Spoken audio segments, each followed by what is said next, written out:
Welcome to the Skeptic's Guide to Emergency Medicine. Meet 'em, greet 'em, treat 'em, and street 'em. Today's date is July 9th, 2026. And I'm your skeptical host, Ken Milne. The title of today's SGEM Xtra is Ferraris, Friends, and First Responders, Lessons Learned from Watching Magnum PI. And my guest skeptic for this SGEM Xtra is Dr. Aaron Skolnik, and he's an assistant professor of emergency medicine at the Mayo Clinic Alix School of Medicine and vice chair of critical care medicine at Mayo Clinic in Arizona. Aaron is a full-time multidisciplinary intensivist and is the medical student clerkship director for critical care. Basically, if there's a critically ill patient, this is the doc you want. Welcome back to the SGEM, Aaron. Great. Thanks for having me, Ken. It's great to be here with you in not so sunny Alaska, looking out the window, looking for moose or bald eagles. Oh, lions and tigers or bears. Oh my. Yeah. But it's better than being in the office right now. I mean, have you been to Alaska before? As a young kid, we all made ourselves really seasick fishing for halibut off the coast of Homer, but not since. So it's great to be back and now, expose kids of my own to this environment and this wilderness and have them just absolutely destroy my mitochondria, running up and down these hills. They are very steep hills. I only went partway up with your two sons and your young daughter the other day. The most traumatic part was losing a Frisbee, but we rectified that. And this afternoon, I'm going to be jumping in the pool with them playing Marco Polo, sharks and minnows. We're just having a great time. But this is not a vacation for us. This is a working holiday. That's right. And what could be a better thing to talk about on a working holiday than Tom Selleck in a red Hawaiian shirt and jorts? Yeah, in Alaska. Yeah. Now, you've been on previous episodes of the SGEM, like critical appraisal ones. We've done one SGEM number 468 that was looking at using monocyte distribution width to diagnose sepsis. And back on that episode, we said, it looks promising, but it's not ready for prime time for diagnosing sepsis as a biomarker. Is it still premature to incorporate this into our routine clinical practice? I think so. I don't think this is being incorporated widely. Yeah. And how about SGEM number 347? This was It Don't Matter to Me, looking at balanced solutions or saline for critically ill patients. And at that point, we said there was really no significant interaction between fluid type or infusion rate for the primary outcome of death at 90 days. Yeah. So I think, in the wake of all these trials of balanced crystalloid versus so-called normal saline, isotonic saline, and then the subsequent Bayesian meta-analysis of these trials, I think by now the dust has settled and people have mostly decided whichever way they're going to go, right? And I think for most of us who are in an emergency department and giving what are usually the first 1 or 2 or 3 liters of fluids, the answer is it probably doesn't matter. Yeah, I think that, once you get up into the 6, 7, 8 liters, you're going to need to be micromanaging some of these electrolytes. But, giving a liter of this or a liter of that early on in the emergency department, I don't think is where we're separating people.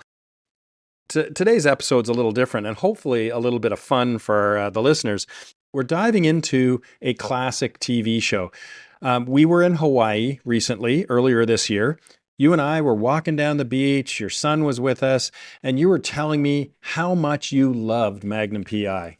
Yeah, I'm not sure if I was wearing the Magnum PI replica Aloha shirt at that moment, Ken, or was I wearing my vintage Detroit Tigers hat? In my mind, you jean were. Shorts. In my mind, you were. And Keds. But I am a huge fan of Magnum PI, and in my old age, as a child of the 1980s, and now having realized that I will never be able to have a Ferrari 308 GTS Quattro Valvole, I've started building my own replica of TC's van. Oh, It's okay. 1984 Vanagon GL, much more attainable for the emergency physician or intensivist. Yeah, maybe if you're a cardiologist or some other interventionalist, you could afford that Ferrari 308. I think that electrophysiologist territory now. Okay, all right. 308, yeah.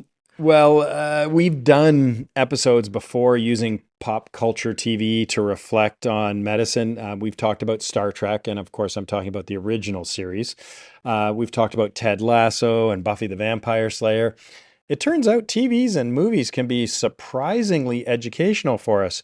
So today we're going to dive into Magnum PI. We're talking mustaches, Ferraris, and Hawaiian shirts. Yeah, and don't forget about Higgins, right? The original hospital administrator. Higgins. Um, can you provide some background though on Magnum PI? Because there may be one or two listeners who have never even heard of the show. Yeah, that is hard to believe. Or perhaps they've heard of the vastly inferior 2018 reboot. Oh, Um, but the original and best Magnum PI aired during the greatest decade from 1980 to 1988. no argument from me. It followed Thomas Magnum, a private investigator living in Hawaii, former Navy SEAL and naval intelligence officer, who, along with his Vietnam War buddies, TC, who was a helicopter pilot, and Rick, who became a club owner, Magnum solves these cases, and he's constantly kind of sparring with Higgins, who manages Robin Masters' estate, right? So Robin Masters was this sort of trash novelist whom you never see We on the never meet show. him. We never That's meet him. right. But was voiced a few times by the late great Orson Welles, actually. Oh, I didn't know that. Yeah. And so all the fast cars, the Ferrari, the Audi, the K5 Blazer, those all belong to Robin Masters. And Higgins is the caretaker of the estate. So there's this kind of constant negotiation, just like between emergency A little bit of physicians tension, I and the sense. A little hospital bit of admin, tension. right? Yeah, yeah. It's like, I need to take out the Ferrari. Well, you need to pick up your RVUs, You got to have enough RVUs to get the Ferrari. Yeah. And, the thing about the show that I like so much is that behind the action, behind the humor, are all these themes that really resonate with emergency medicine and maybe with just, patient care in general. So I reached out to you after we were in Hawaii and said, yeah, we should do a show on Magnum PI, but we need to come up with 5 things, not 4 things, not 6 things, but 5 lessons that we can really talk about for emergency medicine. And so we have 5. And the first one was teamwork is everything. Yeah, the thing about Magnum is that he never works alone, right? His success depends absolutely on his close friends and his network. And, TC's always providing the logistics, the transport. He's providing some perspective and is often sort of the voice of reason. Thomas, I told you not to do this, and you still owe me gas money from the last thing, right? Rick is connected. He has some underworld connections in the show. He's kind of the social intelligence, Communications communications. specialist. He can get stuff done. He can, find out what's happening in the back alleys and the streets of Honolulu, and help Magnum be successful. And then Higgins, he provides the structure. Even if he is annoying, even if he's frustrating, right? He often ultimately comes round, and helps Magnum to get it done, whether it's providing, Robin's high dollar camera or looking the other way as yet another bottle of vintage wine goes missing from Robin Master's cellar, right? Higgins is always there and does the right thing ultimately in the end. Yeah, and this has the parallels to emergency medicine, where emergency medicine is a team sport. It's nurses, RTs, EMS, techs, consultants, critical care docs. We're all trying to work together, and high performing teams outperform individual brilliance. So the sum is greater than its individual parts. And at the end of the day, we should all be on team patient.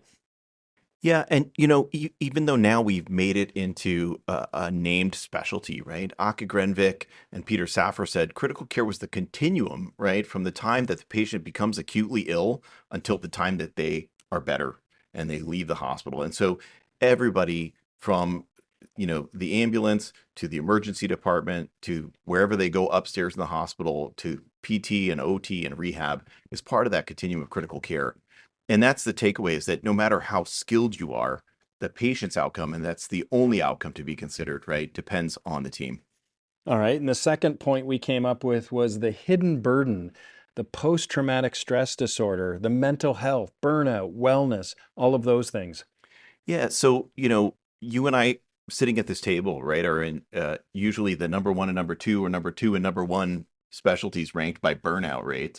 And Thomas Magnum and his friends carry with them the emotional scars from Vietnam, which, a lot of veterans commented positively on the series because this was really the first time that returned veterans from Vietnam were not portrayed as, sort of either cold-blooded child killers or, sort of hapless victims of a draft. So this is like, like it was portrayed like Rambo, like I got to go out into the forest Right. and fight and survive. And I Yeah. came home and I'm just so emotionally disturbed. I can't fit back into society. Right. And I think this was really actually groundbreaking, the way that that PTSD and the mental health among, not only our nation's warfighters, but we can carry that over to emergency medicine was treated. It wasn't treated with kid gloves, but it was addressed and it was said, this is a real problem, and we're going to have to confront this because we put a lot of people through this. Yeah, it was something that they had to deal with.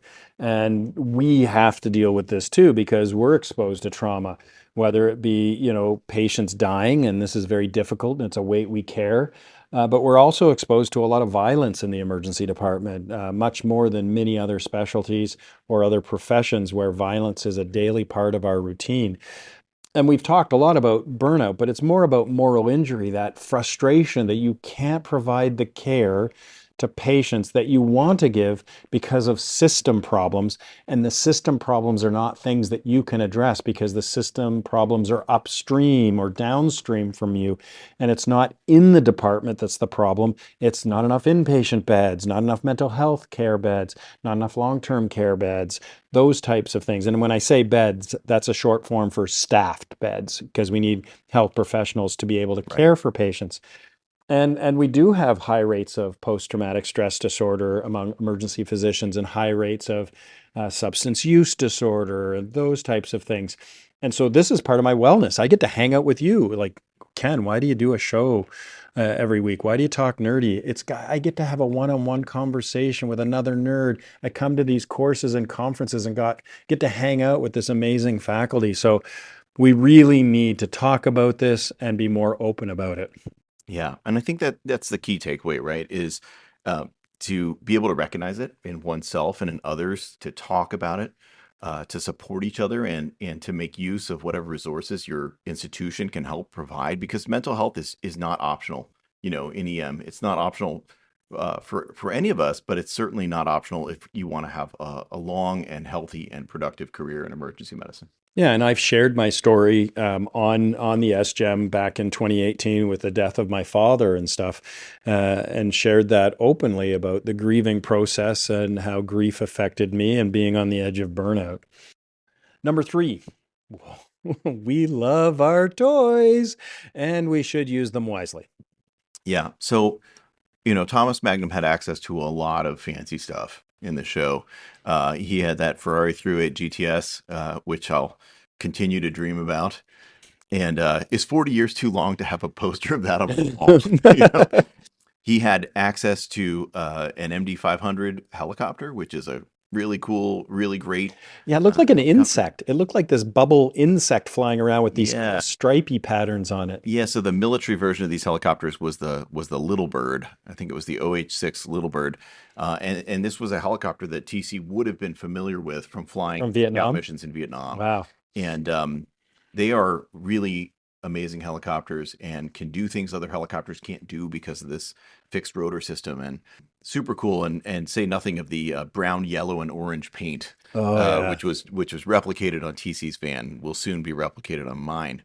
And then, he also had really high tech for the time surveillance, Yeah, the right? Things like electronics, the microphones and tape recorders and things cameras like and that. Yeah. yeah, I say this as I record on this little tiny wireless little microphone device. here that's smaller than the pager I'm still forced to carry. Anyway, so I think lots of equivalents in emergency medicine, right, to these kind of technologies and toys. Yeah, we call them toys, but they're important medical devices, of course. I mean, point of care ultrasound, POCUS has really taken off in the last 10, 15 years. Video laryngoscopy, doing VL instead of DL, Roboa, ECMO. There's lots of different examples of devices and instruments and tools that some are very expensive and some aren't very expensive, but it's really had an impact on our profession. Yeah. And I think the takeaway is that, these technologies are powerful, right? But they'll never replace your clinical reasoning. And so, just as Magnum had to make some decisions about resource utilization when asking for a what would undoubtedly be free helicopter ride to another island, use them appropriately and not just as a reflex. Yeah, and it is powerful and it can't replace clinical reasoning, but it also can't replace kindness at the bedside, right? Let's not lose the art of medicine because we have so much technology around us. Number 4, navigating Higgins, AKA the hospital administrator. Yeah, I think this is a great parallel because Magnum's sort of constantly in these modest clashes with Higgins, right? But it's all about sort of doing the right thing and having to do that within a reality that's somewhat defined by other people's Yeah, rules, constraints. right? You have constraints. And one other thing that I think kind of falls under this, and I think is really germane to emergency medicine, is that Magnum was, by financial standards, probably a not very successful private investigator because on the show, time and again, he would take on cases for people who couldn't pay, right? And I think most of us that trained in emergency medicine partly did so because we have some sense of justice and some sense that any patient, anytime, any condition, and any wallet, right, should be cared for with the same degree of professionalism and the same degree of great clinical care. And it's sometimes those things, right, where Magnum would come into conflict with Higgins and say, "Listen, I got to take this on, right? This person really needs my help, but I'm going to need the Ferrari But they all can't week." afford to pay for it, That's right? right. Yeah, yeah. And so, and patients should get care based more on their need than their wallet, as you were saying. And it really comes down to this tension between policies and patient care. We have all this throughput pressure, but we still want to provide quality care, not just quick care. And how much documentation do we need to do? That requires us not to be at the patient's bedside when we would rather be at the patient's bedside than sitting in front of a computer screen. So it really does come down to this idea of how do we provide care within the constraints of our environment. And we've seen this in the show The Pit now, where the main character, Dr. Robbie, is often clashing. I sense tension between the administrator who comes down and has a conversation with him. And he's trying to ultimately, I want to do what's right for the patient. No matter what, we just need to figure out how we're going to do it, but we need to do what's right for the patient. And I think, that's the takeaway, is that you learn to work within the system and every once in a while you learn to work around it and all the while advocating for your patient's best interest. Yeah, it's a bit of Magnum PI plus MacGyver. Yeah. All right, number 5, controlled chaos. We are comfortable with uncertainty. Yeah. So, one of the things that I think was a bit of a nod to sort of old timey noir hard boiled detective shows was this monologue, the inner monologue that Magnum would have with himself, right? And he says, just pick the lock, don't turn around, don't look behind you, just pick the lock, right? And, he thrived in these unpredictable, evolving situations, sometimes finding himself, tied up in a Honolulu basement and not realizing how he came to be there. And so, that is emergency medicine to a T, right? Working with incomplete information, sometimes shooting first and asking questions last, operating in changing circumstances, and being able to make rapid decisions and commit to them, knowing that most of the time you're going to be right, and occasionally, there's room for improvement. Yeah, but because you can't have or don't have complete information, you can't be paralyzed with indecision. And so you're going to meet undifferentiated patients. They come in, they don't say, this is an ST elevated MI or an occlusive MI stapled to their forehead. They don't have something that says, I am sepsis. They come in saying, I'm weak, I'm short of breath, I have chest pain. But is it GI related? Is it cardiac related? Is it a PE? That's the diagnosis downstream, but they don't come in with their diagnosis advertised on their forehead. So we have undifferentiated patients. We have diagnostic uncertainty. We have time pressure, and yet I can't see myself doing anything else. I Yeah. love it. Yeah. I think, that is why emergency medicine is the hardest job in medicine. And it's about making the best possible decision for the patient with imperfect or incomplete information and not waiting for certainty and not waiting for it to be handed to you on a platter or written on the patient's forehead. Well, those are the 5 points we wanted to make, and I'll just summarize, circling back. So the first point is teamwork is greater than the individual heroics of the members within your team. And the second thing was that mental health matters. A friend of mine said, you can't keep other people warm by lighting yourself on fire. I mean, it works for a short period of time, but it's not a Great. long-term strategy. Technology, it's a tool, but it's not a crutch.